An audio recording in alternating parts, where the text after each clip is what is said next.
Коми проведут региональный этап ежегодного всероссийского конкурса «Народный участковый». За звание лучшего поборются 313 полицейских. Конфликт между соседями и семейные ссоры, учет поднадзорных и даже пожары – все это и многое другое – забота участковых. Старший лейтенант полиции Семен Габов следит за порядком сразу в 3 столичных поселках – Максаковка, Краснозатонский, Вильтедор. Репортаж Михаила Липченкова. По пути в пункт полиции поселка Верхняя Максаковка участковый Семен Габов срочно срывается в поселок Краснозатонский. Здесь у пожилой женщины загорелась баня. Полицейский обязан явиться на возгорание в числе первых. Зачастую во время пожаров пожар может перекинуться на соседнее строение, и необходима эвакуация людей, оцепление выставляется, чтобы посторонние не препятствовали тушению и работе пожарных. Поэтому на место вызывают сотрудники полиции. Конкретно моя задача в том, что я нахожусь ближе всех. Соответственно, я приезжаю на место, произвожу первичный опрос и докладываю в дежурную часть по обстоятельствам. Они уже принимают решение об отправке усиленной следственно-оперативной группы, либо принятии других мер. По заключению экспертов, печное оборудование в бане исправно. Вероятно, возгорание произошло из-за искры, которая вылетела из трубы и попала на сухую крышу. Окончательное заключение даст экспертиза. Тем временем участковый спешит в Вильтедор. Здесь ему нужно посетить 2 поднадзорных. Один из них живет и работает на пилораме. У него целая куча ограничений, включая то, что он с 22 часов до 6 утра должен находиться по месту жительства. В принципе, он проживает здесь же. Но за последние 3 года, да, Михаил Альбертович, у нас ни одного нарушения на отметке является.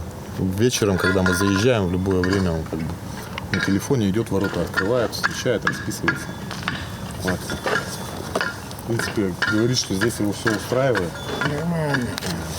Территория у Семена Габова не маленькая. Поселки Максаковка, Краснозатонский и Вильтедор. В подчинении 4 человека. К участковому с уважением относятся не только коллеги и добропорядочные жители, но и даже сами поднадзорные. Был случай, когда у меня подучетный только встал на учет, ко мне переехал, пришел и решил показать, что он такой весь сам из себя крутой.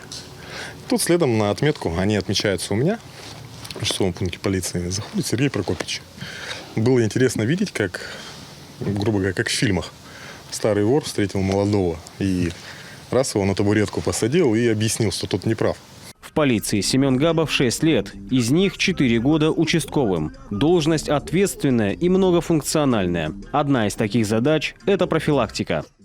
Молодой человек очень ответственный. Даже сейчас, говорит, несмотря на жаркую погоду, не купаюсь. В августе, говорит, уже купаться нельзя. Тем более у нас пляжи не оборудованы. То здорово, что Ну, в принципе, молодец.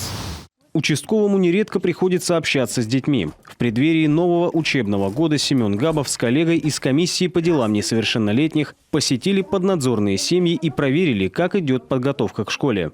Как у тебя живешь? Нормально. Так живешь нормально? Это мама тебе купила?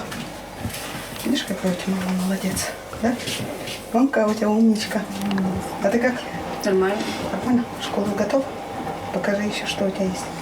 Ну, там в пенале принадлежности еще. Покажи. Этот мальчик из поселка Краснозатонский попал на учет в полицию 2 года назад за кражи и порчу чужого имущества. Дважды побывал в центре временного содержания несовершеннолетних. Сейчас на пути исправления. Отзывы о его семье положительные. А вот у соседей из дома напротив ситуация полностью противоположная. В данной семье проблема в том, что родители не работают, злоупотребляют алкоголем. Дети, старшие дети, которые должны идти в школу, в настоящее время находятся в социально-реабилитационном центре для несовершеннолетних. Младшие дети пока находятся в семье. Сейчас решается вопрос об ограничении или лишении родительских прав этой семьи. Тем, кто находится в трудном финансовом положении, полицейские вручают необходимые школьные принадлежности. Кроме того, Семен Габов постоянно консультирует своих подопечных, как во время инспектирования, так и на приеме граждан. В администрации высоко ценят работу участкового и постоянно с ним взаимодействуют. Ну, в основном, конечно, у нас и, скажем так, дебоширы есть, и подростки тоже, так сказать, тоже довольно такие проблемные некоторые.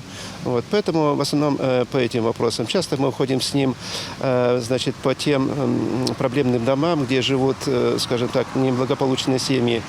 Руководитель Максаковской администрации Анатолий Меркурьев признается, работать с Семеном Габовым легко. Впрочем, это лишь пример. Каждый участковый на своей территории не только знаком с людьми, но и знает их проблемы и всегда готов прийти на помощь. В России народного участкового 2022 определят 20 октября.